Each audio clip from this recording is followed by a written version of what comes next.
তুমি যদি BTS fan হয়ে থাকো তাহলে আজকের ভিডিওটা তোমার জন্য নয়, কারণ এটা মেইনলি বিটিএস হেটার্সদের জন্য। আমি চ্যালেঞ্জ দিয়ে বলছি যে এই ভিডিওটা শেষ পর্যন্ত দেখার পর তুমি যদি বিটিএস ফ্যান নাও হয়ে থাকো, কিন্তু তাদেরকে নিয়ে তোমাদের চিন্তাধারা বদলে যাবে। তোমরা যারা বিটিএস কে শুধুমাত্র মেয়েদের মতো মেকআপ করা গায়ক বা ছাপড়ি ব্যান্ড বলে হাসাহাসি করো, তারা হয়তো জানো না যে বিটিএস গত 10 বছর ধরে বিশ্বের সবচেয়ে বড় ইনভিজিবল মেন্টাল হেলথ ক্লিনিক চালাচ্ছে। 7 জন কোরিয়ান যুবক কিভাবে কোটি কোটি মানুষের জীবন ছুঁয়ে যাচ্ছে। আজ আমরা কোনো ফ্যান থিওরি নয়, বরং গেন্ট ইউনিভার্সিটির রিসার্চ এবং কার্ল জুংয়ের সাইকোলজি দিয়ে এই মানসিক বিপ্লবের আসল সত্যটা দেখব। জেনজি ইতিহাসের সবচেয়ে বেশি ডিপ্রেস জেনারেশন এবং তরুণদের মধ্যে একটা বড় অংশ পরিবার থেকে দূরে শুধুমাত্র ফোন স্ক্রল করেই দিন কাটাচ্ছে।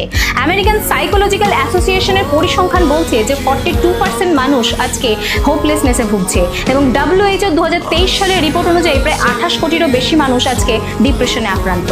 আর এখানে বিটিএস কাজ শুরু করে। যেখানে অন্যান্য পপস্টাররা শুধুমাত্র ব্রেকআপ আর ড্রাগস নিয়ে গান লিখছে, সেখানে বিটিএস লিখছে সোশ্যাল অ্যাংজাইটি এবং স্কুল বুলিং নিয়ে। তাদের ওয়েলিয়ান 52 গানটি শোনো, যেটা একটা একাকী তিমির গল্প যার আর্তনাদ কেউ শোনে না, এবং আজকে জেনজি এই একাকিত্বের সাথেই রিলেট করতে পারে। আর এখানেই লুকিয়ে আছে আসল সায়েন্স। ডক্টর অ্যারেন বালিকের মতে বিটিএস তাদের গানে ইয়ংগিয়ান সাইকোলজি ব্যবহার করে। তাদের ম্যাপ অফ দ্য সোল অ্যালবামটি পুরোপুরি সুইস মনোবিজ্ঞানী কার্ল জুংয়ের তত্ত্বের উপর ভিত্তি করে। তারা মানুষের মনের অন্ধকার দিক বা শ্যাডো নিয়ে কথা বলে, যেটা আমরা লুকিয়ে রাখি। মেম্বার সুগা যখন তার ডিপ্রেশন এবং সুইসাইডাল থট নিয়ে কথা বলেন, তখন ফ্যানরা দেখে যে তাদের আইডলও সে একই লড়াইয়ের মধ্য দিয়ে যাচ্ছে।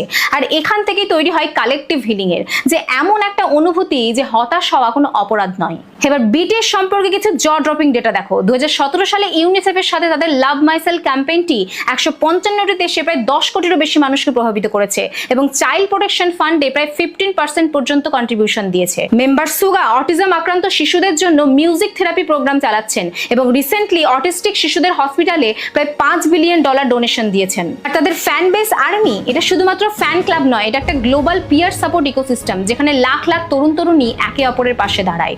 এবং ল্যাফেনের স্টাডি বলছে যে এই কমিউনিটির অংশ হলে আত্মহত্যা করার প্রবণতা উল্লেখযোগ্যভাবে কমে। জার্নাল লা সোশিয়াল 2024 গবেষণা অনুযায়ী নিয়মিত বিটিএস শোনা মানুষের মেন্টাল ওয়েলবিং 2.9% পর্যন্ত বাড়ে, যা কোটি মানুষের মধ্যে একটা বিশাল পরিবর্তন। এবং সবশেষে একটা প্রশ্নই জাগে, আমরা কি তবে ব্যর্থ সমাজ? তাহলে কেন আজকের প্রজন্ম হাজার মাইল দূরের কয়েকজন গায়কের গানে জীবনের মানে খুঁজছে?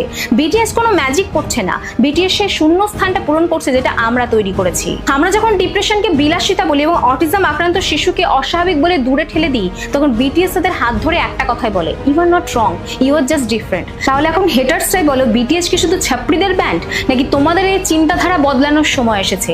কমেন্ট করে তোমাদের মূল্যবান মতামত জানাও এবং দেখা হবে পরের ভিডিওতে।